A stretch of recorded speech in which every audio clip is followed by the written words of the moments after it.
Ազատություն ռադիոկայանի տեսակետների խաչմերուկ հաղորդաշարի հյուրն այսօր Հայաստանի կառավարության աշխատակազմի ղեկավար նախարար Դավիթ Հարությունյանն է։ Պարոն Հարությունյան, շնորհակալ եմ, որ մեր հրավերը ընդունեցիք։ Ուրեմն, երբ կազմակերպվել էր քննարկում ընտրական օրենսգրքի նոր նախագծի վերաբերյալ, որը մշակած աշխատանքային խմբի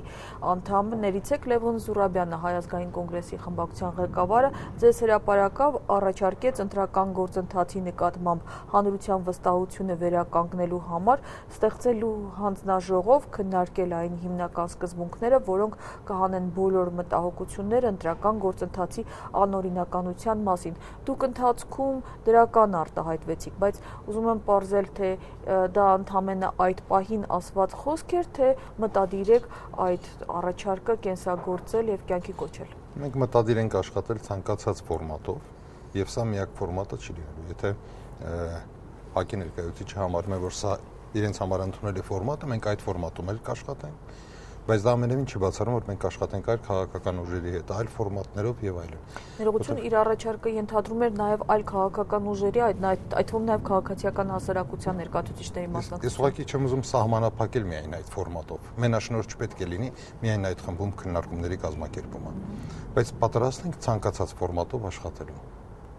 Գործնական ինչ-որ քայլեր հետևելու են այդ հրապարակավ մտադրությունների հայտարարությունից հետո։ Ես կարծում եմ քննարկումները արդեն կարծես թե մեկնարկել են եւ քննարկումների ընթացքում, եթե ավելի առարկայական լինի առաջարկությունը, իհարկե։ Տեսեք, դուք հայտարարեցիք, որ չկա չքննարկվող առաջարկություն, չկա դոգմա, ունեք լավ առաջարկություն, եկեք քննարկենք։ Հիմա ես ուզում եմ անդրադառնանք այն հարցին, թե ինչ են արվել մինչև հիմա առաջարկությունները եւ կուզենայի նաեւ բարձել ձեր դիրքորոշումը ընտրական օրենսգրքի կապակցությամբ արդեն իսկ հրապարակված որոշ առաջարկների վերաբերյալ։ Բայց նախ սկսենք ԵԱՀԿ-ԺՄԻԳ-ի առաջարկներից, հա։ Իրազեկ քաղաքացիների միավորում կա նախաձեռնություն կա, որը հետազոտություն էր արել եւ պարզել էր, որ ընտրական օրենսգրքին վերաբերող ԵԱՀԿ-ԺՄԻԳ 16 առաջարկություններից ընտրական օրենսգրքի նախագծում ամբողջությամբ ներառված են 2 ընդամենը, եւս 2-ը մասնակի ընդամենը, առաջարկություններից 12-ը, այսինքն մոտ 75%-ը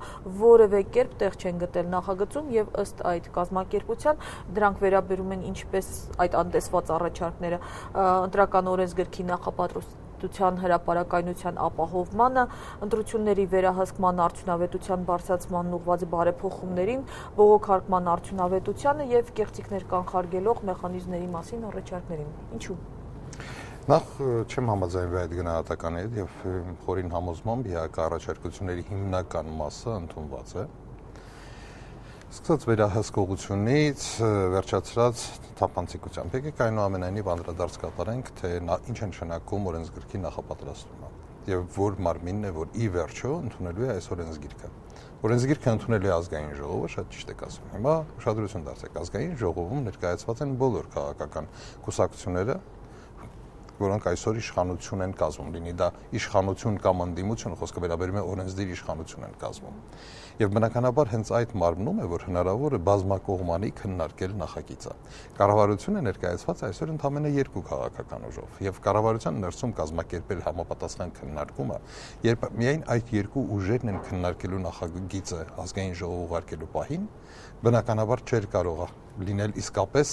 շահագրգիռ եւ ողջ ներկապնակը քաղաքական ողջ ներկապնակի մասնակցությունը ապահովող քննարկում։ Դա էր պատճառը, որ մենք որոշեցինք գնալ այլ ճանապարհով, այսինքն 2 տարբերակ էր հնարավոր։ Կազմակերպել այդ քննարկումները կառավարության ներսում, երկարատև եւ վերջին պահին ուղարկել ազգային ժողով։ Եվ հակառակը, արագ պատրաստել մի աշխատանքային նախագիծ ուղարկել ազգային ժողով։ Մենք բազմիցս դրա մասին խոսել ենք, հայտարարել ենք, որ դա ընդամենը սկիզբն է քաղաքական եւ հասարակական քննարկումների։ Մենք հիմա ունենք մի աշխատանքային փաստաթուղթ, որի վրա արդեն կարող ենք աշխատել։ Տեսեք,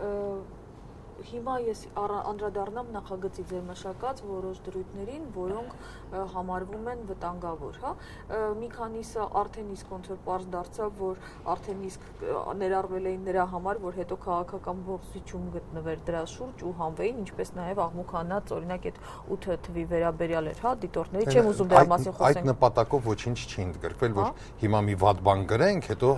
փոխզիջման արդյունքում հանենք։ Մենք ասել ենք կա խնդիր, առաջարկում ենք մի լուծում, բայց հնարավոր ենք համարում այլ լուծումներ ևս։ Շատ լավ։ Տեսեք, հիմա ամենավտանգավոր նորամուծություններից էին համարվում տեղամասային, այդ մեկը, որ տեղամասային հանձնաժողովի նախագահին տրվել է իրավունք, որով վերջինս կարող է դիտորդին ընտրատեղամասից դուրս հրավիրել, եթե նա խախտի ընտրական օրենսգիրքը, ընդ որում դիտորդին ներկայացվող պահանջներից է, որ նա պետք է լինի անաչառ եւ չաջակցի այս կամ այն ուժին։ Լսենք, թե օրինակ փաստաբան Նորայր Նորիկյանը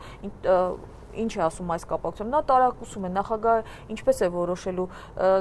դիտորդները աջակցում են ինչ-որ մեկին, թե ոչ։ Լսենք։ Այս աջակցել բառը կարող է գլխացավանք եւ իսկապես գիլյոտինի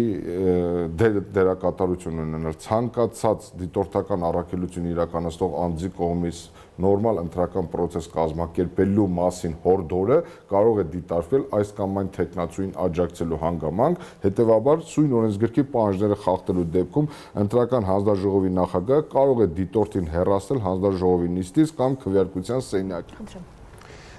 Նախ ուզում եմ բառը վերլուծենք, ինչ է նշանակում դիտորդ։ Դիտորդը դա այն անձն է, որը պետք է դիտի ինչպես է կազմակերպված քվեարկության ողջ գործընթացը եւ իր զեկույցը հրապարակի։ Դիտորդը դա ներեցեք դրուժիննիկ չի, որ այնտեղ կանգնած է եւ կարգի է հրավիրում հանձնաժողովի անդամներին։ Չպետք է փորձի կանխել կեղծիքները, որոնք նա այդ դիտորդը ոչ պետք է դիտարկի, որովհետեւ դա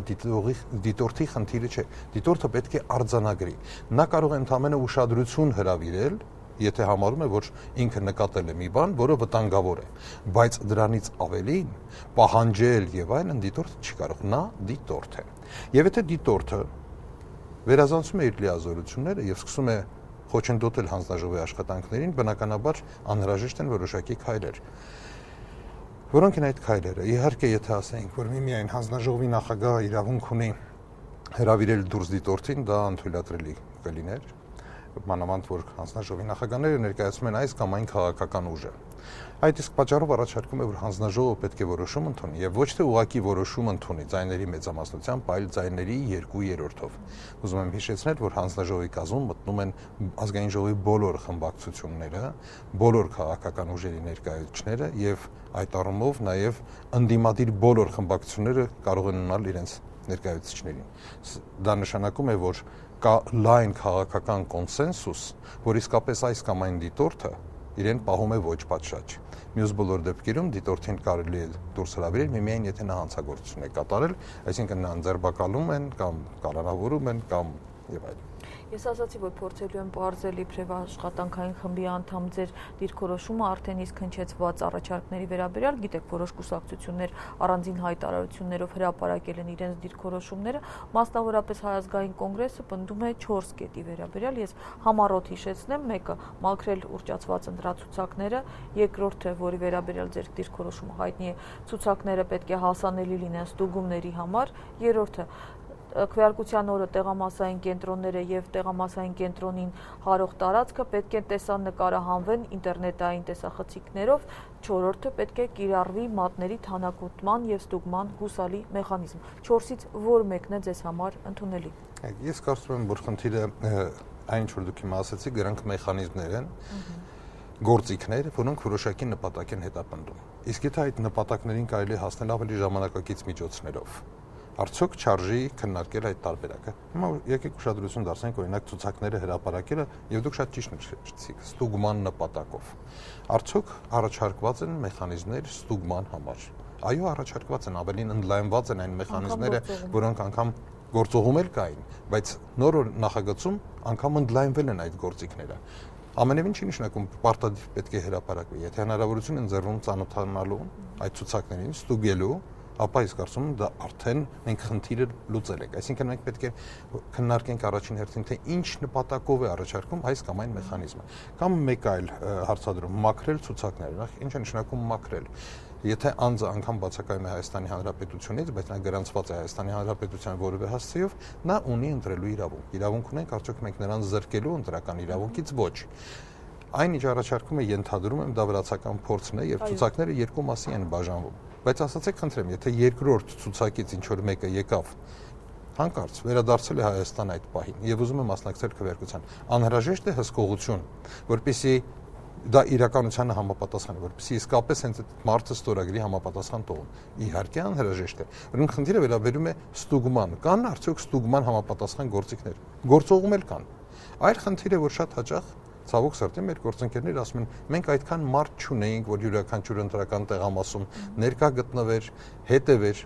Այդ դեպքում ինչ տարբերություն, մի ցուցակ է, երկու ցուցակ է, թե 3, եթե ներկաներ չկային։ Այդ իսկ պատճառով մենք առաջարկել ենք էլեկտրոնային գրանցման համակարգը։ Իդեպ սա գալիս է փոխարինելու նաև մատների թանաքոտումը, որտեղ մատների թանաքոտումը հայտնի է, որ ունի բազում թերություններ, եւ եթե որևէ մեկը այս տարիների ընթացքում ջանք գործադրեր ուսումնասիրեր միջազգային դիտորդական կազմակերպությունների վերլուծությունը, թե ինչքանով արդյունավետ աշխատեց մատների թանաքոտումը, կարծում եմ կհամոզվեր, որ մեր կողմից առաջարկող լուծումը շատ ավելի ուժեղ լուծում է, քան թե զուտ մատների թանաքոտումը։ Ցուցակները ստուգելու հետ կապված երեք էլ դուք հերթական անգամ հայտարարեցիք, թե վստահված անձին կարող են ծանոթանալ ընտրությունների մասնակցած անձանց ցուցակներին, կարող են նշումներ կատարել, լուսանկարել, պատճենել չեն կարող։ Այս կապակցությամբ արդեն իսկ կան մեկնաբանություններ, որ այսինքն դուք դա հենց որ լուսանկարեցին եւ պատճենեցին, ինչպես դուք եկեք ասել, դա դառնում է արդեն պաշտոնական փաստաթուղթ։ Հենց այս հանգամանքի վրա էլ ուշադրություն են հրավիրում մեկնաբանները, որ եթե որևէ ընտրություններից հետո որևէ դատարանում բողոքարկման հարց առաջանա, ձեռքով արտագրած ցուցակները ոչ մի դեպքում, որը որպես իրեղեն ապացույց չեն ընդունվի, իսկ ահա լուսանկարները կամ պատճենված կրկնօրինակները կընդունվեն։ Եթե անգամ չընդունվեն էլ իդեպ լրատվամիջոցներում, ինչպես նշել էր այսօր թերթերից մեկը, դրանց հրապարակումները հասարակական մեծ արձագանք կառաջացնեն եւ հենց դրա համար իշխանությունները պարզապես որոշել են արգելել այդ ամենը եւ վերջ։ Ստուգումները նրա համար չեն, որ ստուգման արդյունքները դատարանը ուսումնասիրի։ Այսինքն արտագրած ցուցակը չի ուսումնասիրելու դատարանը։ Ստուգումները ընդհանրապես նրա համար են, որ մարդիկ պատշաճ ներկայացնեն իրենց դիմումը դատարան։ Իսկ եթե որևէ մեկը ջանք գործադրի եւ ծանոթանար սահմանադրական դատարանի որոշմանը, ապա կտեսներ, որ սահմանադրական դատարանը շատ հստակ նշում է, որ ցուցակները կներկայացվեն դատարան նման դեպքերում, այսինքն դատարանը կպահանջի օրիգինալը։ Սա անհրաժեշտ է ընդհանրապես նրա համար, որ մարդիկ կարողանան պատշաճ հիմնավորել իրենց դիմումը դատարան։ Շատ լավ։ Ազատ դեմոկրատների առաջարկը, հիշեցնեմ, բազմակի քվեարկությունները բացառելու նպատակով առաջարկել են ներդնել մատնահետքով էլեկտրոնային գրանցման համակարգ։ Ծախսատար է։ Մատնահետքով էլեկտրոնային գրանցումը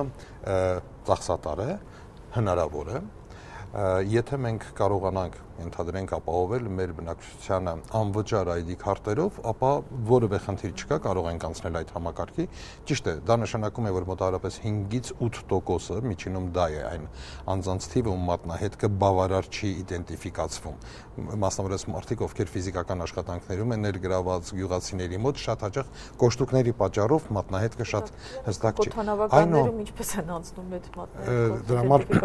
հիմնական կանոնը հետևյալն է. եթե մատնահետքը չաշխատեց, ապա հետո ձեռքով մուտք է արվում անձնագրի համարը եւ բնականաբար այստեղ կարելի է արդեն լրացուցիչ պաշտպանական մեխանիզմներ նախատեսել։ Ցավոք սրտի այսօր մենք ունենք ընդհանրապես մոտ 600,000 հոգու մատնահետքերի բազա, որը կարելի է օգտագործել ընտրությունների ժամանակ։ Բայց եթե ներդրումներ կատարվեն եւ յուրաքանչյուր քաղաքացու տրամադրվի ID քարտ, անվճար բնականաբար այս դեպքում, ապա որևէ խնդիր չեմ տեսնում, որ մենք անցնենք այդ համակարգին։ Լուսավոր Հայաստան էլեկտրոնային քվեատուփ ունենալու առաջարկ էր արել, որը հետո ավտոմատ հաշվում եւ ամփոփում է քվեարկության արդյունքները, նաեւ առաջարկել էր այն ինչի մասին դուք խոսում եք, կենսաչափական քարտերի տրամադրում, առանց որոնց անհնար է մասնակցել ընտրություններին։ Այնքան էլ այն նույնը չի, ինչ որ դուք ասում եք, բայց մոտավորապես սկզբունքը նույնն է։ Կարծում եմ երկրորդ քարտը տրամադրելու իմաստ չունի, որովհետեւ մենք արդեն ունենք այդ կենսաչափական ID քարտը, որը հնարավորություն կընձեռի քաղաքացուն մասնակցել նաեւ բազմաթիվ այլ պետական ծրագրերի, էլեկտրոնային կառավարման եւ այլն։ Ինչ վերաբերում է էլեկտրոնային քվեատուփին, հնարավոր է տարբեր մեխանիզմներ հնարավոր են, յուրաքանչյուր ունի իր դրական եւ բացասական կողմերը։ Հնարավոր են էլեկտրոնային եւ էլեկտրոմեխանիկական սարքեր։ Հիմա չի ուզենա ժամանակ շատ խլել ասելու թե որը ինչ դժվարություններ ունի եւ ինչ դրական կողմեր ունի, բայց բոլոր այդ առաջարկությունները պահանջում են լրացուցիչ ներդրումներ եւ ինչը ամենակարևորն է՝ կոնսենսուս։ Այսինքն երբ քաղաքական ուժերը, իսկ մենք նորից ուզում եմ նշել, հանրապետական կուսակցությունը պատրաստ է ցանկացած քննարկման, բայց ներդրում անելու համար անհրաժեշտ է իսկապես քաղաքական բոլոր ուժերի միջև որոշակի կոնսենսուս, որ մենք ընդունում ենք, որ այս մեխանիզմը իսկապես ապահովելու է, երաշխավորված ապահովելու է պատշաճ քվեարկության անցկացում։ Այդ դեպքում իմաստունի գնալ։ Իսկ գնալ կատարել լուրջ ներդրումներ, եթե մենք անգամ վստահ ենք, որ այդ ներդրումները բացահայտորեն բերելու են որակյալ ընտրությունների, բայց անընդհատ լինել անհիմն քննադատությունների թիրախում, սա արդեն մենք չենք լուծի բուն խնդիրը վստահության բարձրացումն է։ Իսկ որքանով է ձեզ համար հիմնավոր այն քննադատումը, մասնավորապես էլեկտրոնային գրանցման համակարգի հետ կապված, որ անվտանգության երաշխիքի հետ կապված հարց կա, որ չի լինի միջամտություն, եւ երկրորդը, որ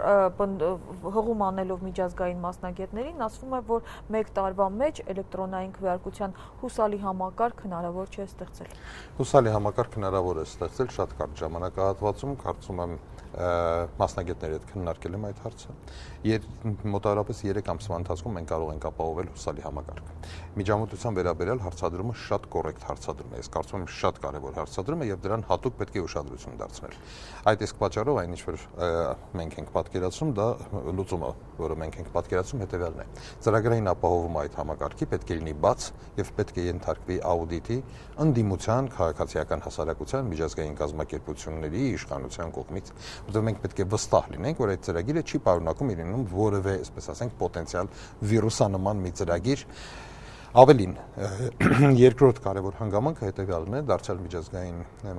փորձագետների հետ խորհրդակցության արդյունքում մենք հանգել ենք այն եզրակացության, որ համակարգը պետք է լինի ապակենտրոնացված,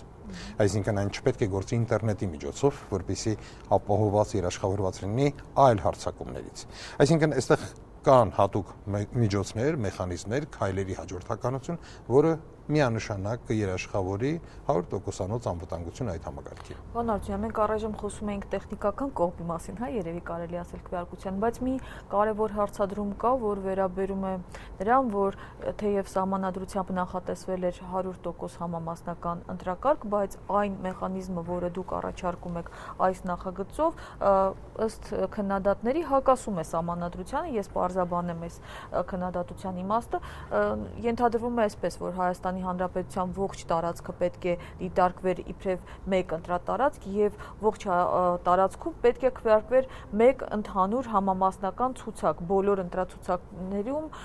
ընտրատարածքներում պետք է լիներ միևնույն ցուցակը, իսկ այս նախագծով այդ սկզբունքը խախտվում է եւ այս 13 տարբեր ընտրատարածքներում քաղաքացիները քվեարկելու են տարբեր ցուցակներով, լսենք թե մասնավորապես Ժառանգություն կուսակցության փոխնախագահ Արմեն Մարտիրոսյանը ինչ է ասում այս առնչությամբ։ Եթե նախկին համակարգով մեծամասնականին ձայն էր տալի քաղաքացին, բայց համամասնականին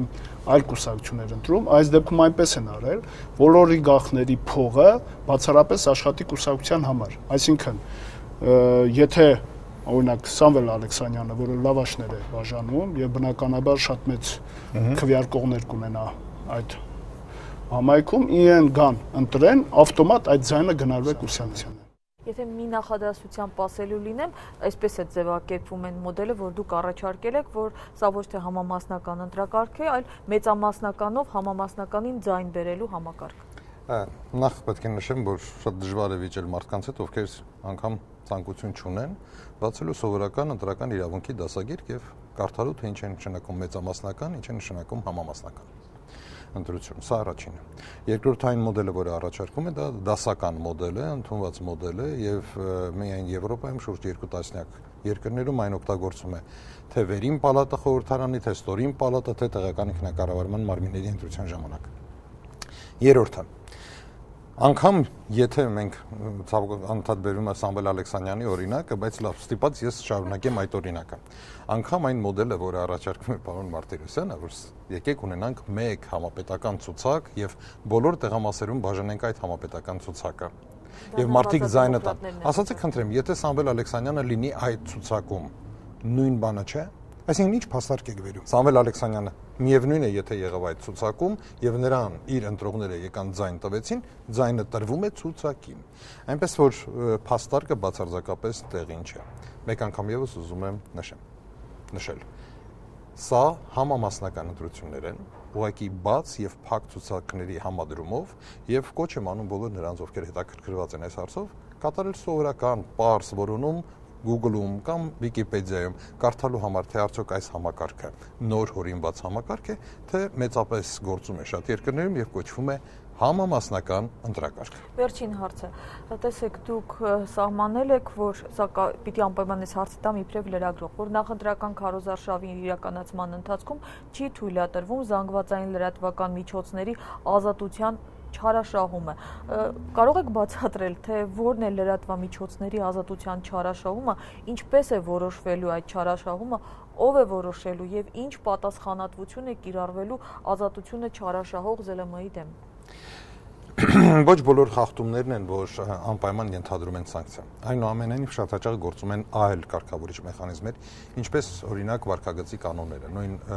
լրագրողները ունեն իրենց վարքագծի կանոններ եւ ես հուսով եմ, որ ինչ-որ մի պահ, ոչ բոլորը, այո։ Բայց ես հուսով եմ, որ ինչ-որ մի պահ կամաց լրագրողական հանրությունը կընդգրկի ավելի եւ ավելի շատ լրագրողներ եւ կանցնի ինքնակարգավորման դաշտի։ Որն է չարաշահումը։ Շատ հաճախ վերլուծական հաղորդումներ իրականում ունեն զուտ քարոզչական բնույթ։ Կարծում եմ դրա հետ բոլորս էլ հանդիպել ենք նման դեպքերի հետ եւ թեև ֆորմալ առումով դա չի մտնում քարոզարշավի տալ որպես չի դառնում քարոզչություն ամեն ինչ կարող է լինել եւ այդ իսկ պատճառով այստեղ չկա որևէ սանկցիա պետական եթե ուշադրություն դարձրեցիք սակայն ենթադրվում է որ կանոնը պետք է լինի օրենսդիրը կանոնը սահմանում է իսկ ինչպես է կյանքի կոչվելու այդ կանոնը ինձ թվում է ինքնակարգավորման Շնորհակալ եմ մեր հրավերը ընդունելու համար։ Հիշեցնենք, որ Ազատություն ռադիոկայանի տեսակետների խաչմերուկում այսօր հյուրընկալել էինք Հայաստանի կառավարության աշխատակազմի ղեկավար նախարար Դավիթ Հարությունյանին։ Զրույցը վարեց Աննա Իսրայելյանը։